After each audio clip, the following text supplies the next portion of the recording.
하나님께 주신 말씀은 사무엘상 17장 12절에서 27절 말씀입니다. 제가 12절 읽겠습니다. 우리 교독하겠습니다. 다윗은 유다 베들레헴 에브라 사람 이세라 하는 사람의 아들이었는데 이세는 사울 당시 사람 중에 나이가 많아 늙은 사람으로서 8 아들이 있는 중 그 장성한 세 아들은 사울을 따라 싸움에 나갔으니 싸움에 나간 세 아들의 이름은 장자 엘리압이요 그 다음은 아비나답이요 셋째는 삼마며 다윗은 막내라. 장성한 세 사람은 사울을 따랐고 다윗은 사울에게로 왕래하며 베들레헴에서 그의 아버지의 양을 칠 때에 그 블레셋 사람이 40일을 조속으로 나와서 몸을 나타내었더라. 이새가 그의 아들 다윗에게 이르되 지금 내 형들을 위하여 이 볶은 곡식 한 에바와 이 떡 10덩이를 가지고 진영으로 속히 가서 내 형들에게 주고 이 치즈 10덩이를 가져다가 그들의 천부장에게 주고 내 형들의 안부를 살피고 증표를 가져오라. 그때에 사울과 그들과 이스라엘 모든 사람들은 엘라 골짜기에서 블레셋 사람들과 싸우는 중이더라. 다윗이 아침에 일찍 일어나서 양 지키는 자에게 맡기고 이새가 명령한 대로 가지고 가서 진영에 이른즉 마침 군대가 전장에 나와서 싸우려고 고함치며 이스라엘과 블레셋 사람들이 전열을 벌이고 양군이 서로 대치하였더라. 다윗이 자기의 짐을 지키는 자의 손에 맡기고 군대로 달려가서 형들에게 문안하고 그들과 함께 말할 때에 마침 블레셋 사람의 싸움 도두는 가드 사람 골리앗이라 하는 자가 그 전열에서 나와서 전과 같은 말을 하매 다윗이 들으니라. 이스라엘 모든 사람이 그 사람을 보고 심히 두려워하여 그 앞에서 도망하며 이스라엘 사람들이 이르되 너희가 이 올라온 사람을 보았느냐 참으로 이스라엘을 모욕하러 왔도다. 그를 죽이는 사람 왕이 많은 재물로 부하게 하고 그의 딸을 그에게 주고 그 아버지의 집을 이스라엘 중에서 세금을 면제하게 하시리라. 다윗이 곁에 서 있는 사람들에게 말하여 이르되 이 블레셋 사람을 죽여 이스라엘의 치욕을 제거하는 사람에게는 어떠한 대우를 하겠느냐. 이 할례받지 않은 블레셋 사람이 누구이기에 살아계시는 하나님의 군대를 모욕하겠느냐. 백성이 전과 같이 말하여 이르되 그를 죽이는 사람에게는 이러이러하게 하시리라 하니라. 아멘. 오늘 골리앗이 기세 등등해서 계속해서 겁을 주고 있습니다. 40일 동안 그렇게 아침 저녁으로 이스라엘 백성들에게 계속해서 모욕을 주고 있는 그런 때에 사울이 파격적인 제안을 합니다.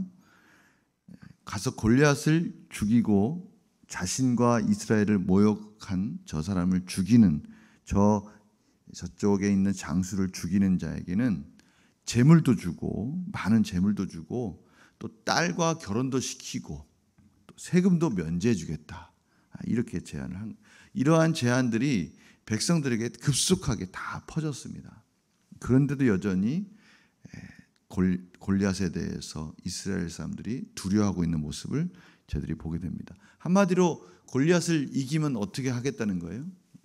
왕의 가족으로 만들어주겠다. 로얄 패밀리로 만들어주겠다. 그렇게 하는 거예요. 그런데 사실 로얄 패밀리 하면 이미 이스라엘 백성들은 하나님의 백성이 됐기 때문에 로얄 패밀리가 된 거예요. 그런데 지금 사울은 하나님의 자녀라는 하나님의 이스라엘이 하나님의 언약 공동체라는 사실에 대해서 지금 자각하지 못하고 있다라는 것을 알 수가 있어요. 이런 파격적인 제안에도 이스라엘 백성들은 움직이지 않습니다. 그때 이새가 전장에 출전한 이 세 아들에게 이제 음식도 주고 안부도 궁금하니까 다윗을 이제 전장으로 보냅니다. 그런데 이 전장을 딱 보내는 이 순간에 여기 하나님의 섭리의 단어가 나옵니다.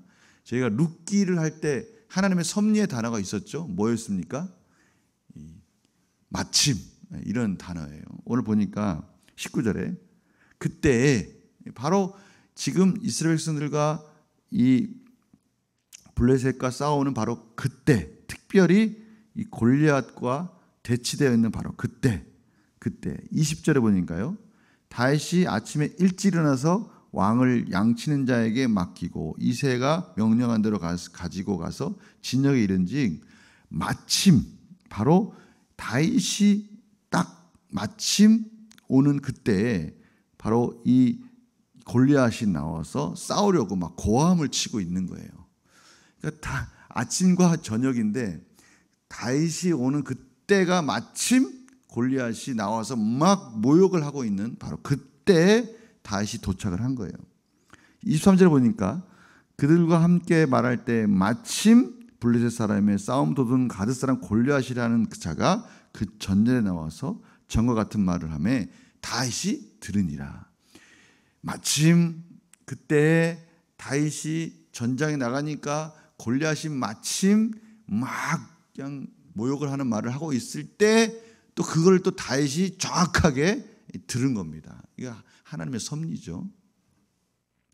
그러면서 다윗이 그 말을 딱 듣는 순간에 다윗이 고백을 하는 말이 나와요. 말을 하는 장면이 나오는데 그 옆에 있는 군사들에게 말을 하는 장면이 26절이에요. 그런데 26절을 가만히 들어보니까 지금 사울 왕과 이스라엘 백성들이 하는 말과 다윗이 하는 말이 분명한 차이가 있다는 걸 알 수가 있어요. 26절에 보니까 다윗이 이제 곁에 있는 사람들에게 저 골리앗을 이긴 사람에게는 어떠한 그러한 상을 주는지 내가 다 들었다. 그런데 중요한 건 그 다음이에요. 이 할례받지 않은 블레셋 사람이 누구냐? 도대체 이 할례받지 않은 이 블레셋 사람, 이 사람이 누구기에 살아계시는 하나님의 군대를 모욕하겠느냐? 아니 이 자가 감히 하나님의 군대를 지금 모욕하고 있다. 이 이스라엘 백성은 하나님의 언약 공동체고 그 언약 공동체의 이 구성원들로 구성되어 있는 이 이스라엘 군대를 모욕하는 것은 누굴 모욕하는 것이다? 살아계신 하나님을 모욕하는 거다. 바로 이 부분이에요. 다윗은 이걸 보고 참지 못하는 거예요.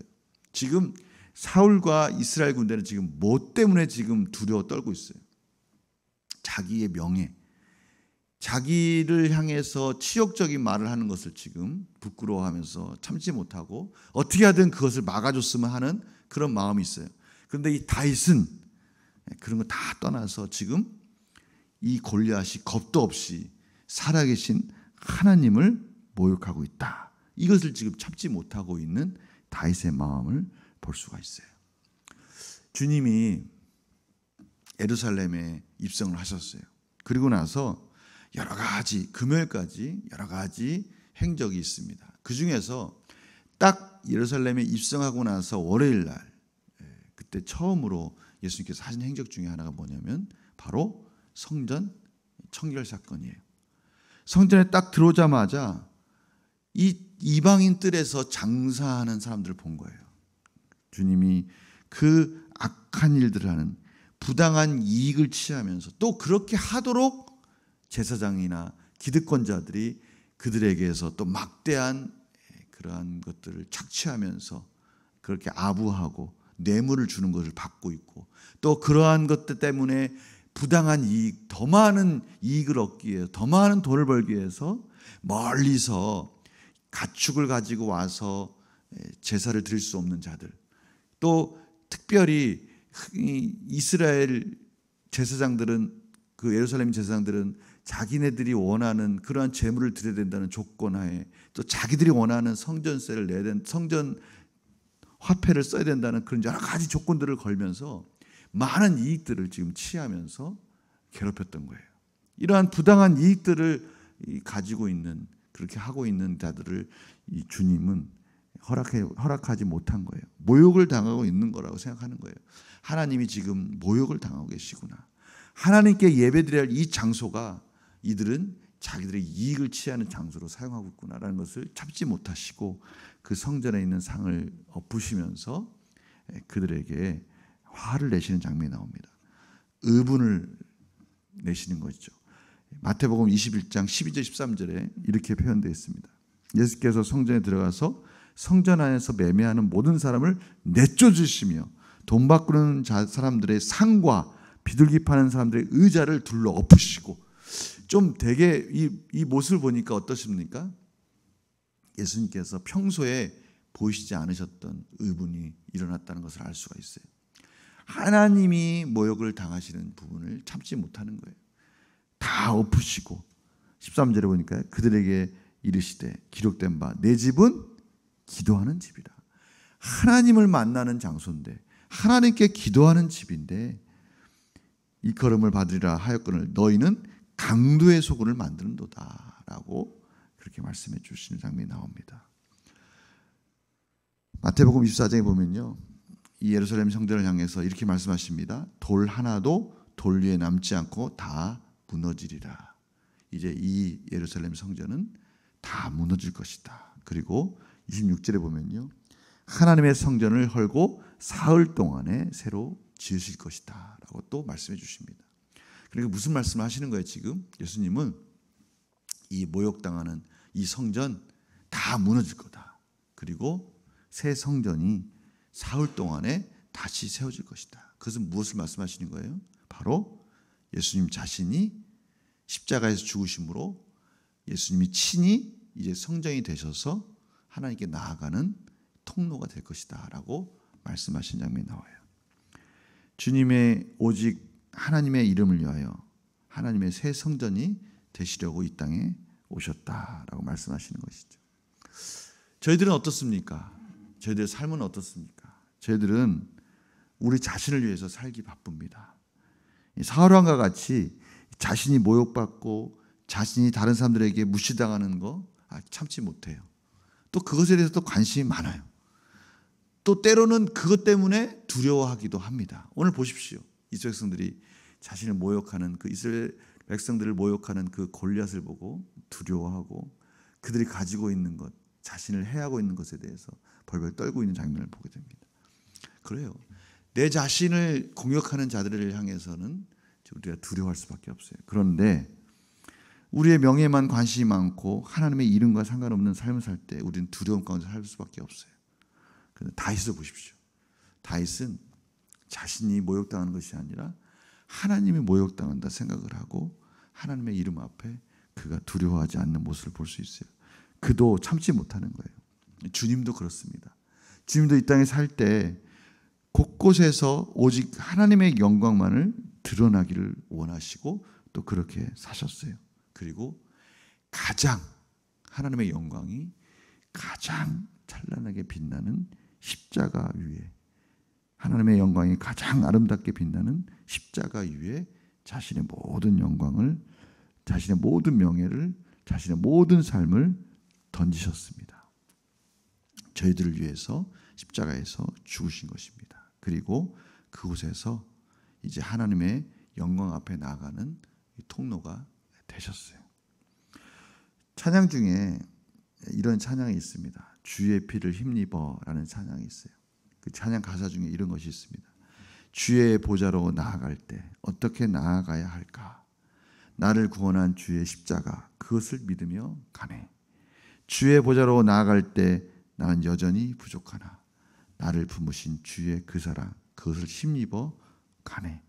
자격 없는 내 힘이 아닌 오직 예수님의 보혈로, 자격 없는 내 힘이 아닌 오직 예수님의 보혈로, 십자가의 보혈, 완전하신 사랑에 힘입어 나아갑니다. 십자가의 보혈, 완전하신 사랑을 힘입어 예배합니다. 우리 자신을 볼 때는 참으로 하나님 앞에 나아갈 수 없어요. 우리는 순간순간 내 자신에 대해서 집착하고 내 자신이 혹시나 다른 사람들에게 무시당할까 봐 두려워하는 삶을 살 수밖에 없어요. 그런데 우리 주님이 오직 하나님의 이름, 하나님의 언약을 완성하기 위해서 우리를 위해서 십자가에서 죽으시고 그곳에서 그 십자가를 통해서 하나님의 그 영광을 찬란하게 나타내시고 이제 저희들이 그 예수님의 십자가를 힘입어서 예수님이 하나님 앞에 나오도록 저희들을 인도해 주셨습니다. 그래서 사도 바울이 이런 고백을 합니다. 그러나 내게는 우리 주 예수 그리스도의 십자가 외에 결코 자랑할 것이 없으니 그리스도로 말미암아 세상이 나를 대하여 십자가에 못 박히고 내가 또한 세상을 대하여 그러하니라. 사도 바울이 곰곰이 생각해 봤어요. 아, 그렇구나. 내가 무엇을 가지고 이 땅에서 살아가야 될까? 무엇 때문에 내가 이 세상에서 가치 있는 삶으로 헌신하며 살아갈 수 있을까? 그것은 십자가. 그 십자가 외에는 잘할 것이 없다. 나를 위해서 죽으신 저 십자가, 하나님의 영광이 드러난 저 십자가 외에는 결코 잘할 것이 없다. 이 세상을 살아갈 때 내가 힘들고 어렵고 때로는 지치고, 오늘 이 새벽 예배 나올 때 정말 몸이 막 얼마나 힘듭니까? 그렇죠? 평소에 익숙하지 않은 생활 패턴, 또 여러 가지 일 때문에 지쳐 있는 삶. 그런데 새벽에 그래도 나와야 되겠다라고 우리를 깨워주신 그 예수 그리스도의 십자가. 그래, 다른 건 몰라도 내가 저 십자가의 영광을 바라보며 그 영광을 위해서 살아야 되겠다. 그러한 마음을 가지고 우리가 새벽에 나오지 않습니까? 우리가 예수 그리스도의 십자가를 바라보면서 오늘 하루도 오직 하나님의 영광을 드러내며 우리를 위해서 죽으신 그 십자가의 헌신을 바라보며 오늘도 하나님 은혜 가운데 승리하시는 그런 복된 하루가 되시기를 간절히 축원합니다. 승리하십시오. 오늘도 내 이름이 아니라 주님의 이름이 드러나는 삶을 살기 위해서 기꺼이 하나님께 은혜를 구하며 나아갈 때 하나님의 영광이 드러나는 삶 속에서 하나님 놀라우신 은혜로 부어주실 줄 믿습니다. 제가 기도하고 마치겠습니다. 하나님, 오늘도 피곤한 몸이지만 처절하게 죽으신 그 십자가를 바라보며 오직 하나님의 영광만이 드러나기를 원하시는 예수님의 전적인 헌신을 바라보며 그 은혜를 힘입어 오늘도 새벽에 나왔습니다. 하나님의 은혜를 구합니다. 오늘 하루 살아갈 때 내 자신을 위해서 사는 것이 아니라 나의 명예를 위해서, 내가 행여나 다른 사람들에게 어떻게 보일까, 그러한 염려 속에 사는 것이 아니라 오직 십자가를 바라보며 하나님의 영광이 드러나는 삶이 될 수 있도록 인도하여 주시옵소서. 감사드리며 예수님의 이름으로 기도드립니다. 아멘.